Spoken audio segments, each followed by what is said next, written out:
ಸಾಯಂಕಾಲದಿಂದ ಬರೆಯುತ್ತಿರುವುದು. ಭೀಷ್ಮಾದಿಗಳು ಹೆಜ್ಜೆಯಿಂದ ನಮಸ್ಕರಿಸಿದರು.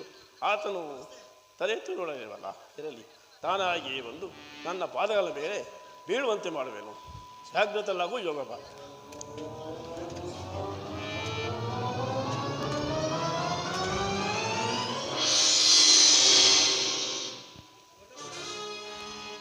ಛೇ, ಇದಾವ ಭ್ರಾಂತಿಯ ಚಪಲ. ಭ್ರಾಂತಿಯ ಜಪವಲ್ಲ ಶೋಧನ. ಚಕ್ರವರ್ತಿಯಾದ ನೀನು ದೂತನಾಗಿ ಬಂದ ನನ್ನ ಪಾದಗಳಿಗೆ ಬೀಳುವುದೇ ಅದು ತುಂಬಿದ ಮಹಾಸಭೆಯಲ್ಲಿ ಎಂತಹ ಅಕಾರ್ಯವಾಯಿತು. ಕೃಷ್ಣ, ದೂತನಾಗಿ ಬಂದ ನಿನ್ನಲ್ಲಿ ದೂತ ಲಕ್ಷಣಗಳು ಇರುವವೋ ಇಲ್ಲವೆಂದು ಪರೀಕ್ಷಿಸಿದ ಮಾತ್ರಕ್ಕೆ ನಿನಗೆ ನಮಸ್ಕರಿಸಿದ್ದು ನೆಮ್ಮ ಪಡಬೇಡ.